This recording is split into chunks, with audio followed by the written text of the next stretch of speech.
నేనైతే ఇప్పుడు గొప్ప కళాఖండం చేస్తున్నా. మీరు మాత్రం వీడియో చూడాల్సిందే, లైక్ కొట్టేయాల్సిందే. ఇంతకీ ఏం చేస్తున్నా శైలక్క అనుకుంటున్నారా? ఎగ్ పఫ్ చేస్తున్నా. ఫస్ట్ అయితే మైదా పిండిలో కొంచెం బటర్ వేసుకొని, సాల్ట్ వేసుకొని, ఇంకా నేనైతే మంచిగా కలుపుకుంటున్నా వాటర్ వేసుకొని. కలిపేసుకున్న తర్వాత ఒక పావుగంట పక్కన పెట్టేసుకోవాలి. ఇప్పుడైతే కర్రీలోకి ఉల్లిపాయలు అయితే కట్ చేస్తున్నా.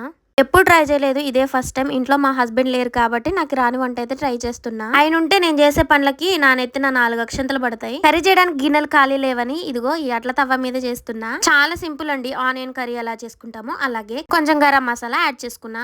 ఎగ్స్ బాయిల్ చేసి ఎప్పుడో పక్కన పెట్టించా. ఇప్పుడైతే చపాతీలు చేసుకుందాం. నాకు అసలుకే చపాతీలు చేయడం రాదు. చూద్దాం ఏ వరల్డ్ మ్యాప్ వచ్చింది. చపాతీ పొరలు పొరలుగా రావాలంటే పిండిని మలుచుకొని మళ్ళీ చపాతీలా చేసుకోవాలి. 4 వైపులు మలవాలి, మళ్ళీ చపాతీలా చేయాలి. అలాగే 4-5 సార్లు చేస్తే పొరలు పొరలుగా చపాతీ అయితే వచ్చింది. చూసారా, చపాతీలు చేయడం రాని శైలక్కే టిప్స్ చెప్తుంది మీకు. ఇట్లా ఉంటది మరి మీ శైలకు. ఈ లోపు కర్రీ కూడా అయిపోయింది. ఇంక ఇప్పుడైతే స్టఫింగ్ చేసుకోవాలి. ఫస్ట్ అయితే మైదా పిండిలో వాటర్ పోసుకొని కొంచెం పేస్ట్ లాగా చేసుకుని ఫస్ట్ స్టార్టింగ్ లో వేసుకుని ఆ తర్వాత కర్రీ వేసి ఆ తర్వాత ఎగ్ పెట్టి మంచిగా మలిచేసుకోవాలి. పాత్రకి డస్టింగ్ చేసి ఇలాగైతే డబుల్ బాయిలింగ్ మెథడ్ అయితే ఉడికించుకోవాలి. మీరు మాత్రం వీడియో